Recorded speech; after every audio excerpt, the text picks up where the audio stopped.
politically.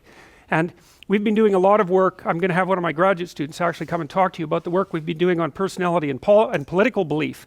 So what happens with political belief is that if you're high in openness and low in conscientiousness, you tend to be a liberal. The openness being the particularly important part of that. And if you're low in openness and high in conscientiousness, especially orderliness, you tend to be a conservative. Now it's kind of strange because openness and conscientiousness aren't very highly correlated.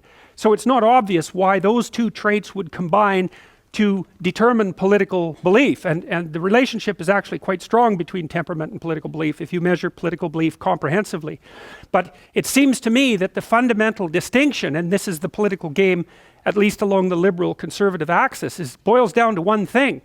It boils down to how open borders should be compared to how closed they should be. And you can see that reflected, for example, in the attractiveness of Trump to a large part of the general population, because he's going to close the borders, build a wall, and fortify the borders. And conservatives like that. They like to have borders between things stay tight. And they don't even care if it's state borders or political borders or town borders or ethnic borders or borders between ideas or borders between sexual identities. Conservatives like to have things stay in the damn box where they belong. Partly because they're orderly and partly because they're low in openness. They don't get any they're not interested in what happens if you free up your conceptions. All they see in that is the probability of disorder. Whereas liberals, who are high in openness and low in conscientiousness / orderliness, they get a real charge out of letting things out of the box so that they can creatively interplay. Now the issue is, who's correct? And the answer is, you don't know.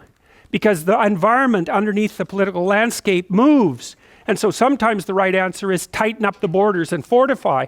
And sometimes the right answer is no, loosen things up because everything's getting too static and tight and we need more information.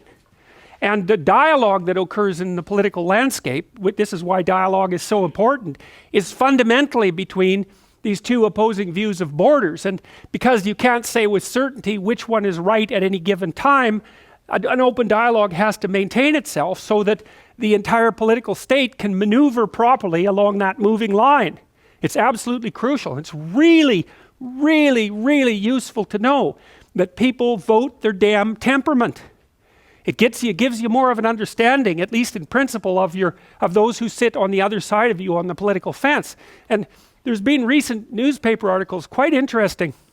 I tweeted a couple of them about this company in UK called Cambridge Analytics, and they're using the damn Big Five. They can extract out Big Five information from your Facebook likes. They've got a model of every single person in the United States